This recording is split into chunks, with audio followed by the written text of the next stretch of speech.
How well, my friend, do you know yourself?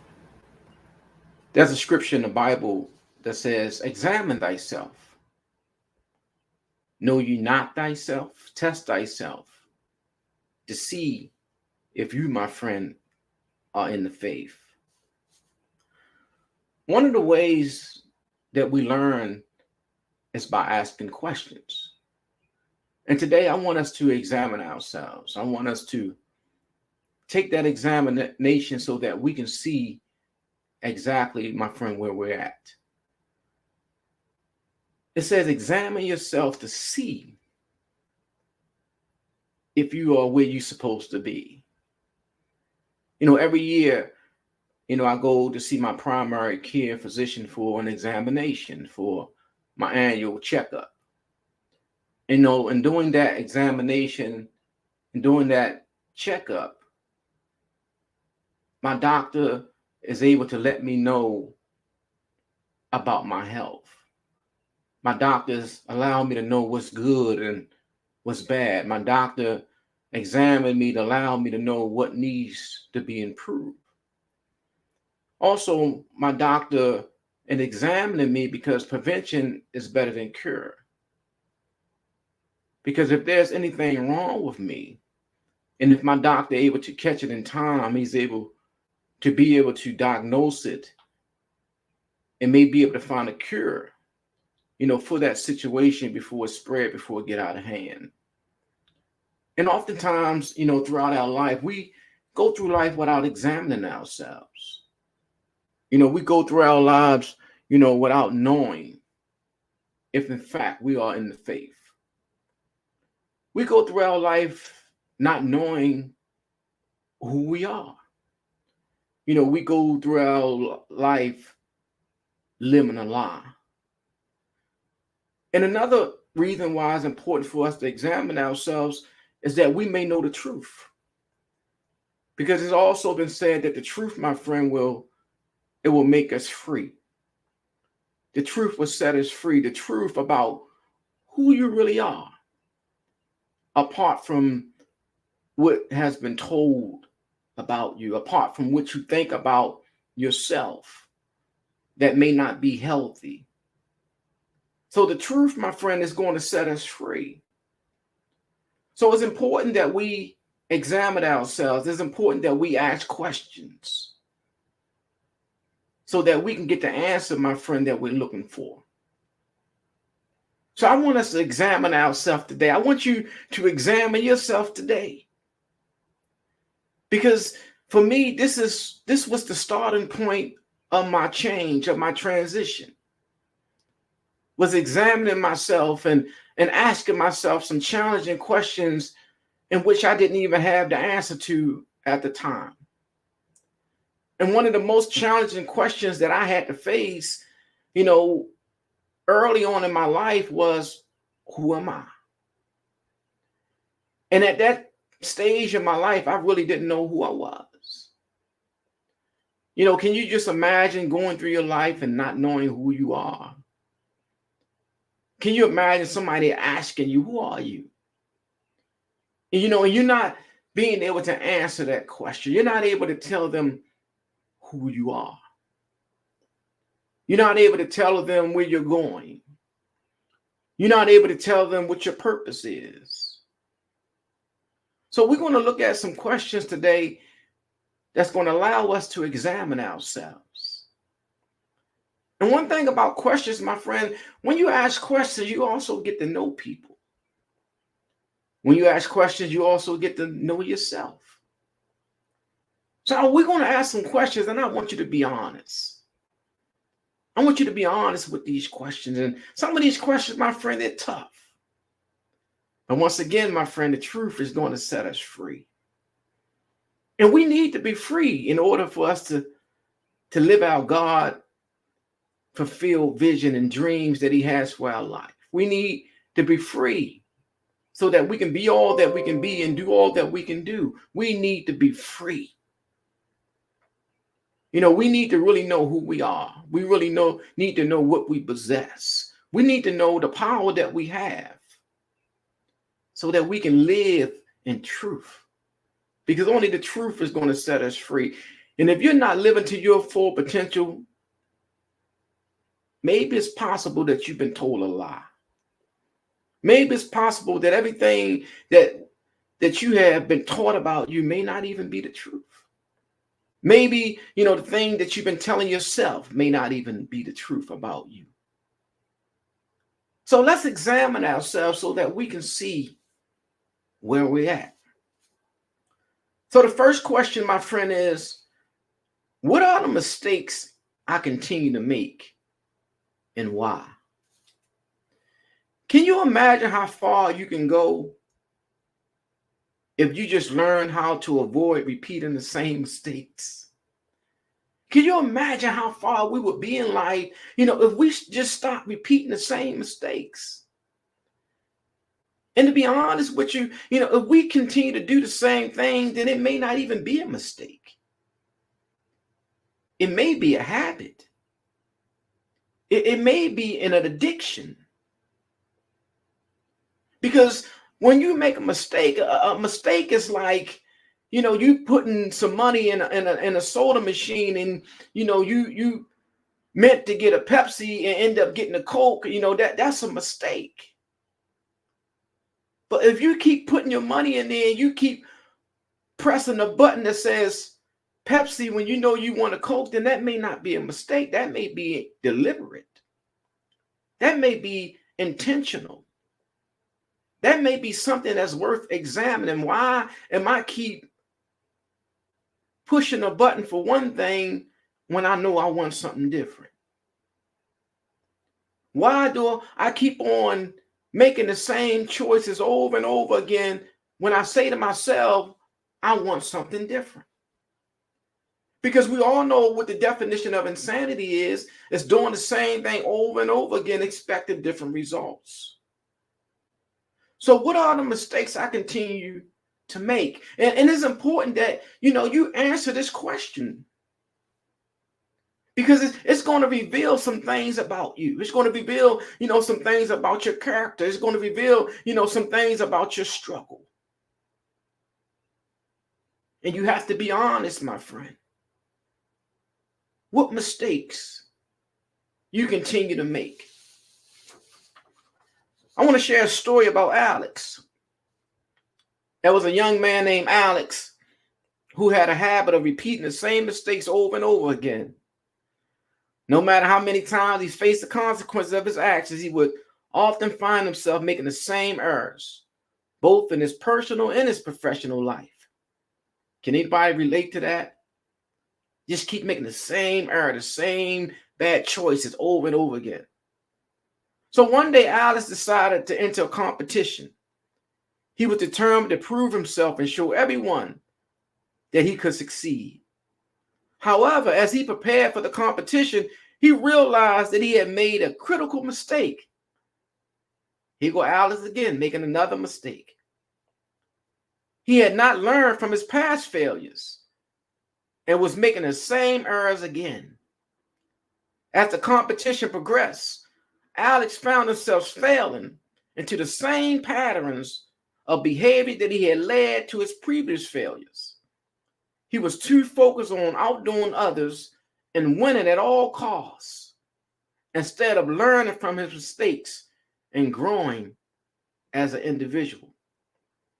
In the end, Alex's lack of self-reflection and refusal to acknowledge his past mistakes caused him to lose the competition.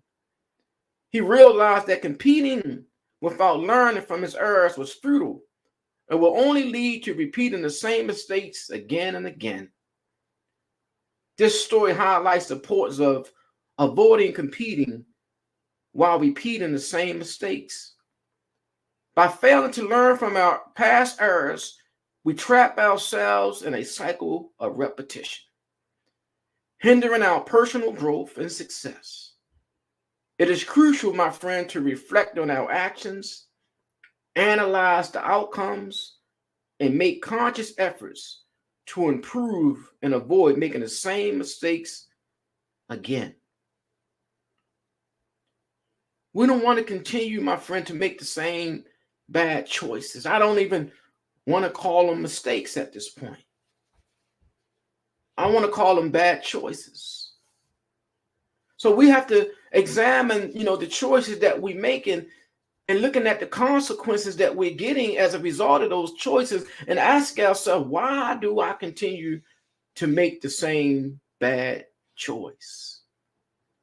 Why do I continue to make the same bad mistakes? So that's a question, my friend, that I want you to ask yourself, and I want you to wait for an answer. Because once again, the truth is what's going to set us free. Maybe it's because I have an addiction.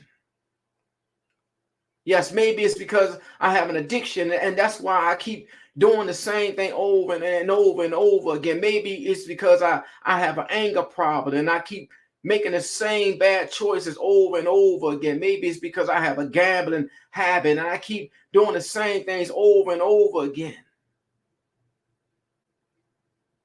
Maybe it's because I'm not growing. Maybe it's because, I haven't learned anything new. Maybe it's because I don't realize, that I have options and I have choices.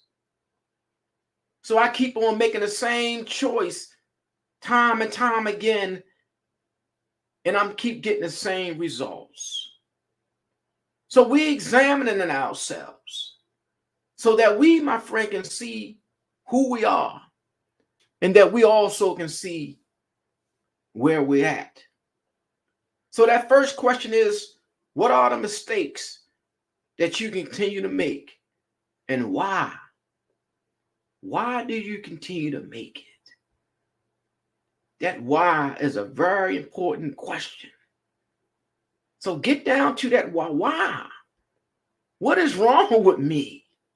That I keep on going backwards. What is wrong with me that I keep putting myself at a disadvantage? What is wrong with me that I won't go forward? That I won't press forward, but I keep on going backward and I keep getting hurt. I keep putting myself at a disadvantage. And at the end of the day, I keep saying, I don't know why I keep doing it. Until you learn your why, my friend, there's a strong possibility that you will continue to do what you always done and get what you always got. So you have to come to the point of answering that question, why? Why do I keep doing it? Is it because I'm lonely? Is it because I have low self-esteem? Is it because I don't believe in myself? Is it because I believe what they really saying about me? Why? Why do I keep going back? Why do I keep going back? Why do I keep giving in? Why do I keep compromising? So I want you to answer that question today. Answer that why. Why do you continue to do the same thing over and over again? And wait for the answer, my friend. So the next question is, how do I distract myself? Yes, how do you distract yourself? I oftentimes say that the enemy is enemy. I heard Les Brown say one time that if there's no enemy without, then the enemy within can do you no harm. How do I distract myself? How am I being distracted from the things that I know that I really have a desire to do? Well, one of the reasons we distract ourselves in the book of James 1:8, it says that a double-minded man is unstable in all his ways. Oftentimes, we're distracted because we have a double mind. Oftentimes we're distracted, because we want the things of our spirit and we also want the things of our flesh. Oftentimes we're distracted because we want our cake and eat it too. Oftentimes we're distracted because we're trying to go in two different directions at the same time. Oftentimes, my friend, we're distracted because we're not clear as to what our purpose is. So the Bible says that a double-minded man, a man or woman who's not able to make up their mind as to the direction in which they want to go, is unstable. A man or woman who's not able to make up their mind as to, their future, as to their goals, as to their aspiration, he said they're unstable. When you're not able to make up your mind as to what you believe and what you stand for, it causes you to be unstable because you don't have a truth. You don't have an anchor that would allow you to stay put when the storms of life begin to arise in our life. So how do I distract myself? How am I being distracted? What am I doing to be distracted? Because when I'm distracted, that means that it's something that's keeping me from doing what I need to do. A distraction is something that's keeping me from being focused. A distraction is something that's keeping me, from keeping my eyes on the prize. That's what a distraction is. And having a double mind is a distraction because you don't really know which way to go. One minute you're up, next minute you're down. One minute you're hot, next minute you're cold. A double-minded man is unstable. A double-minded man is constantly distracted. Are you distracted? And if you are distracted, maybe it's because of double-mindedness. I think about times in my life, of being distracted. And I could equate it to being of a double mind. Looking at what I know God has called me to do, and then also looking at things that I want to do. Of a double mind. Looking at the things that God has commanded me to do, and then, wanting to do some of the things that I want to do. Yes, those are distractions. And Paul, he talked about the distraction of the flesh. He said the things, that I want to do, I don't do. And the things that I do, I don't want to do. He said, oh, wretched man that I am. He said, I'm a man who's full of distractions. Because ultimately, my friend, that's what our flesh do. Our flesh is a distraction to our spirit. The things of the world is a distraction, to the things of God. So how do I distract myself? And the way to keep from being distracted, my friend, is to have a single mind. And a single mind is simply the power to be able to focus. The power to be able to focus, to have a single mind, to be sure as to who you are, to be certain about your purpose, your call and your ambitions, your drive. Talking about how do I distract myself? Some people, they sit in front of the TV and they use that as a distraction. Some people, they stay on social media all day, just, scrolling and just looking at, comments and things like that. And it's a distraction. It's distracting you from the things that you should be doing for you.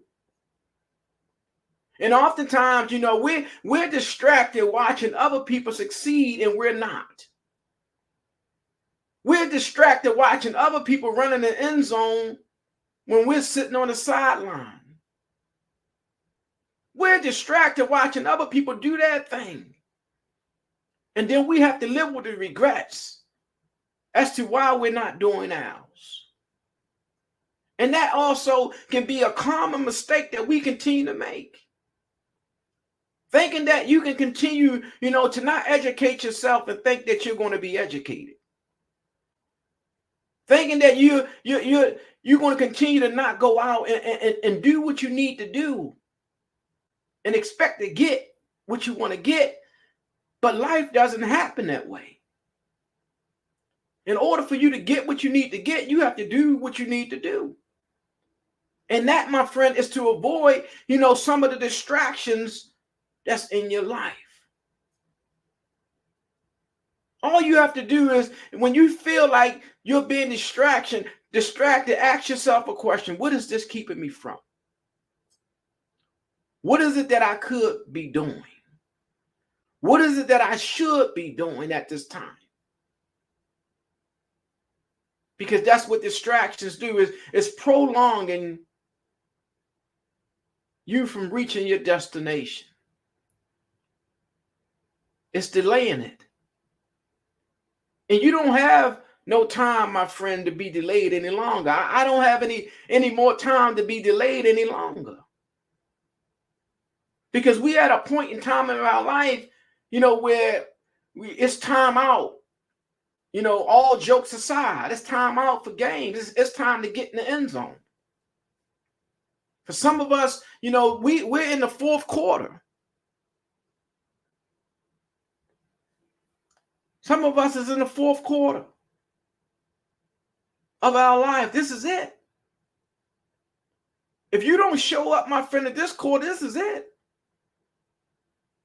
So what are you going to do to avoid being distracted so that you can continue to serve your God-given purpose, so that you can continue to pursue your happiness, so that you, my friend, at the end of the day, you don't have to live with regrets? So do what you need to do, my friend, to avoid distractions. Identify, what those distractions are. And look at the steps that you can take to avoid those distractions. Get the cable bill cut off. Cut the whole TV off. Unplug it. Whatever you need to do to avoid those distractions, because your dreams, my friend, matter, but it's not going to wait for you. I mean, it's not going to sit around and wait for you. If you want your dreams to give you what you want and give you what you need, then you have to give it what it needs. And it needs your attention. It needs your dedication. It needs your commitment. It needs your focus. So you have to get rid of those distractions, because they're there for a reason, my friend. So the next question is, what are my goals for the next month? Yes, we're examining ourselves. We're taking that assessment of ourselves. What are my goals for the next month?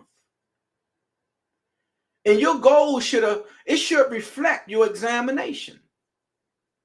Because when I go to the doctor, my doctor give me goals based on my examination. He don't give me, goals prior to the examination. He need to examine me first, so he can diagnose what the problems are. And based on that diagnosis, he give me goals and things that I need to do.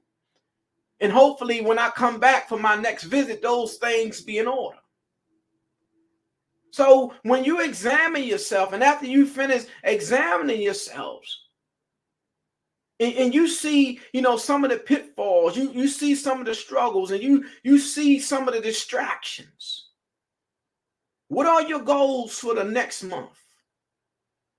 And the goals that I'm talking about goals that's going to affect you spiritually, goals going to affect you physically, mentally, as well as emotionally. Because we have to address all these areas, because these areas is what makes up man. So we can't focus on one area and not focus on all these areas. So what are my goals for the next month as it pertains to my spiritual growth? What are my goals in the next 6 months as it pertains to my physical growth? My goals in the next 30 days as it pertains to my mental growth. My goals in the next 30 days as it pertains to my emotional growth, my emotional stability. Because the truth is, my friend, when you look at any of those areas of your life, it's room for growth. It's room for you to get better. And when you go to the doctor, your doctor always tell you it's something else that you can do to get better. And it may not be a lot of things. It may just be one thing. But that one thing is going to make a difference. So when you examine yourself so that you can see what's getting in your way. When you examine yourself and you begin to evaluate your situation and you begin to set those particular goals because you want to address those issues. When a doctor tell you, that your cholesterol is high, your blood pressure is up, and he tell you certain things that he would like for you to do to, cut back on salt and cut back on sugar, and try to reduce some stress and things like that. And he tell you things that he wants you to do. And he wants you to go get some blood work so that when you come back, he can check and see if there's some progress. So I want you to look at some goals, that you can set for your spiritual life. That goal may be, getting up early and you reading more, getting up early and, and getting on a prayer line or a Bible study. You getting up early and doing meditation or memorizing scripture. It may be some physical goals, getting up in the morning and going for a walk and exercising. Monitoring what you eat, your intake. It may be mental. Finding you some me time. Finding you some me time, getting away so that you can collect yourself, getting away so that you can examine yourself and see where you're at. And it's going to take solitude. It's going to take you being by yourself and not being afraid of the silence. So you're going to need that solitude, my friend. So it's important that we set these goals in our mental life, because that's a such thing, my friend, as mental illness, post-traumatic stress, anxiety, depression. Yes, I suffer from most of it. But there were things that I was able to do to help combat some of those things. Like talking to somebody, getting some counseling, praying, exercising, changing my thought process, watching what I think, emotional goals. What type of emotional goals can you set for the next 30 days to be more emotional stable, not being argumentative, not being judgmental, but fighting for your peace? The next 30 days, what type of goals do you want to set for yourself? And once again, your goals should reflect your examination. But when you examine yourself, my friend, you have to tell the truth. Because the truth is what's going to set us free. And one thing that we all know about the truth, it hurts. Yeah, it hurts. But it will set you free. So the next question, my friend, is,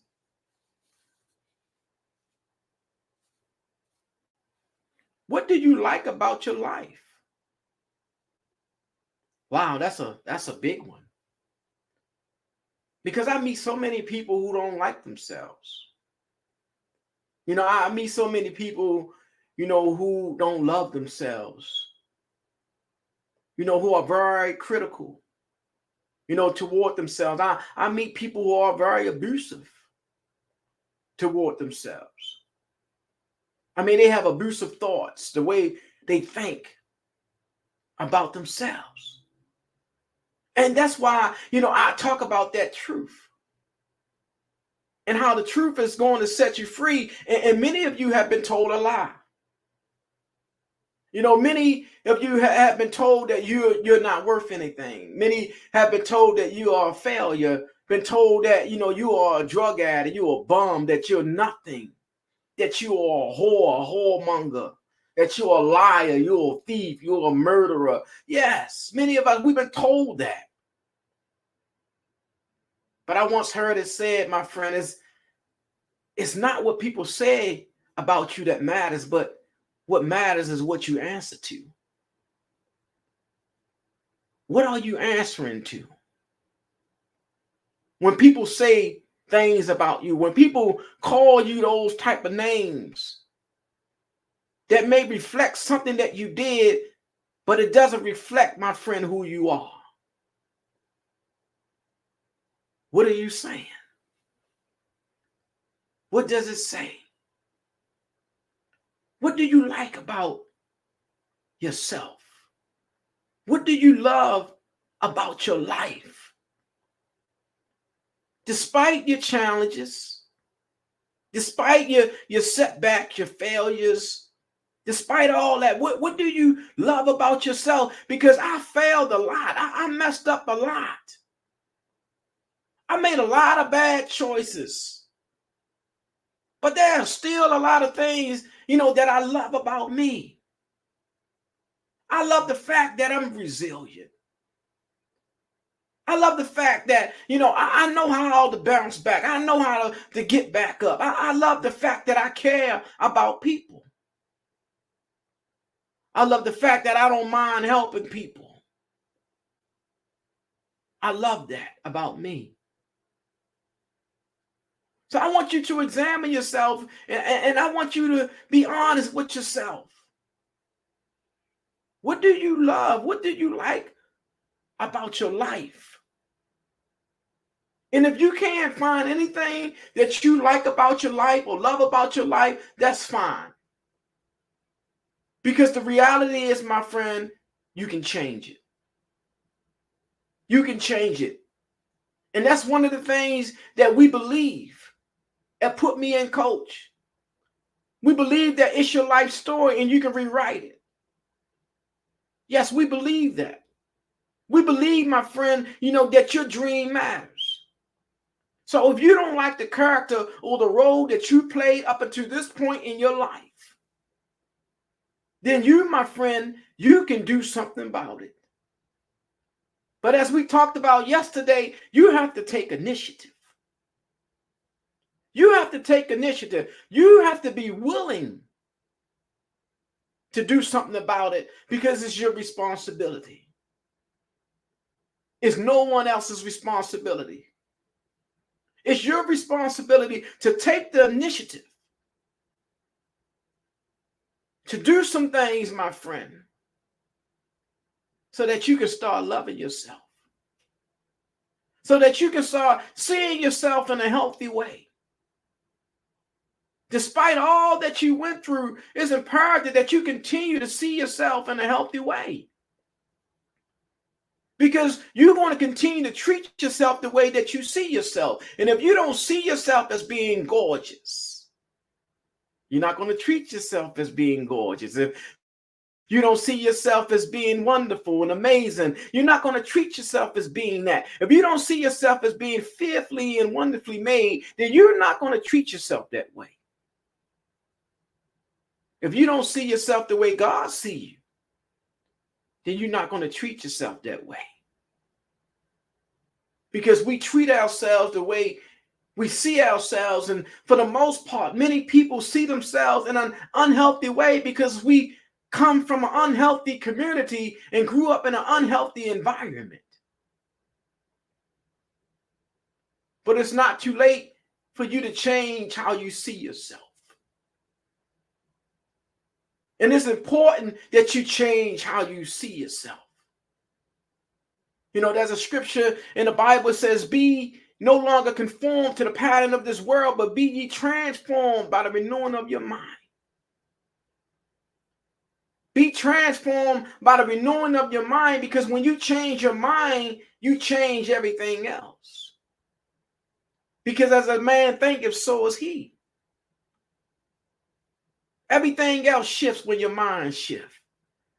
When you start seeing yourself, as being healthy, and you start seeing yourself as being positive, and you start seeing yourself as being worthy, then you'll begin to treat yourself that way, and other people will begin to treat you that way. So what do you like about your life? And no, you may not be where you want to be, but don't forget to remind yourself, my friend, that you're not where you used to be. So think about what you like about your life. And you may not have a lot of material things, and that doesn't matter. That don't mean that you can't love you. That don't mean that you can't like the way you laugh. What do you like about you? Think about that for a second. Find something that you like and that you love about yourself. What do you like about you, my friend? So the next question is, what do I dislike about my life? What you don't like, once again, my friend, you have the power to change.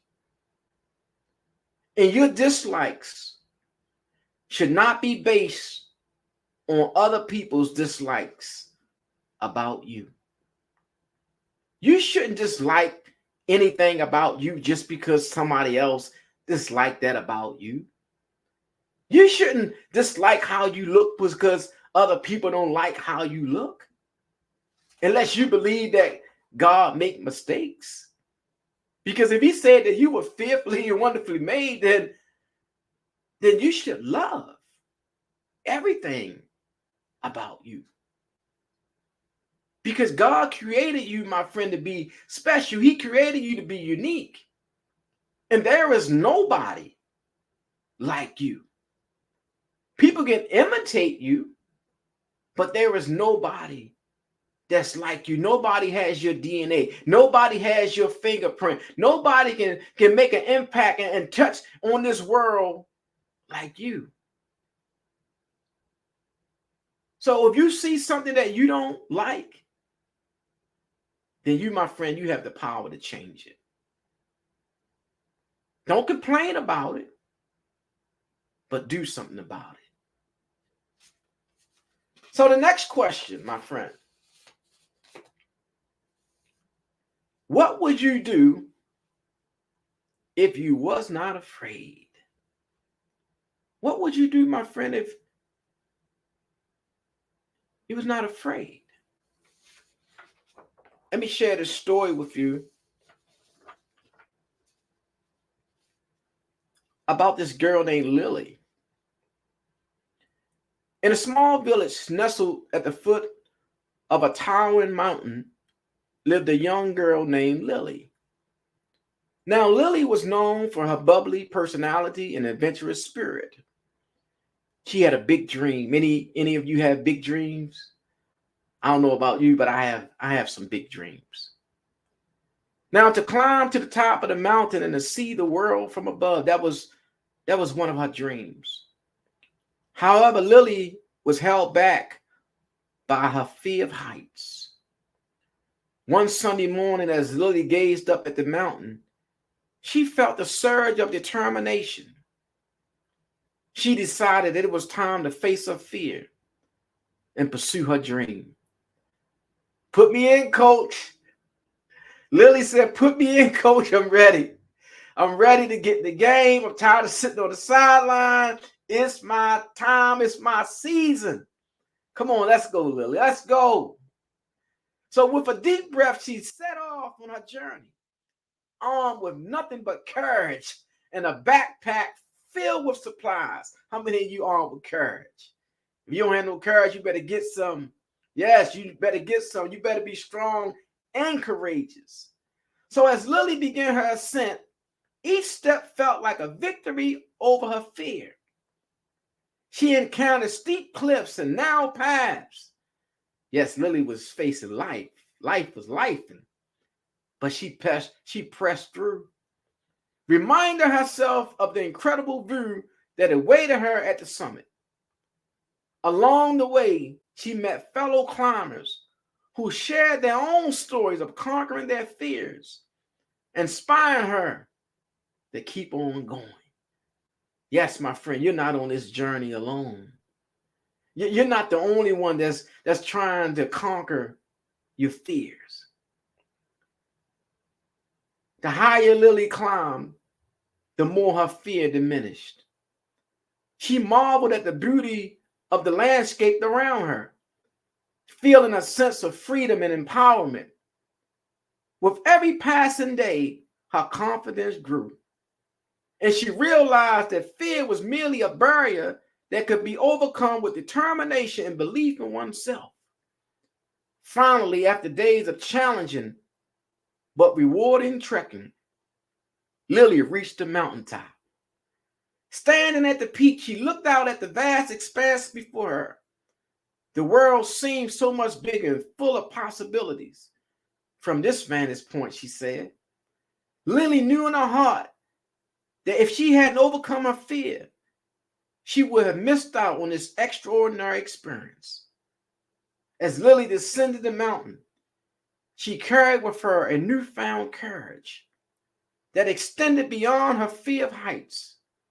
She realized that if she could conquer one fear, she could conquer anything that held her back from life. With this revelation, Lily returned to her village with a renewed sense of purpose and determination to live her life to the fullest. From that day forward, Lily became an inspiration to others in her village. She shared a story of overcoming fear and encouraged everyone to pursue their dreams without letting fear hold them back. Lily's bravery and resilience, it touched the hearts of many, and her story spread far and wide, inspiring countless others to confront their fears head on. Lily's dreams mattered, and she wasn't going to allow fear to get in her way. So what would you do if you were not afraid? Because one thing about fear, my friend, fear is a shadow.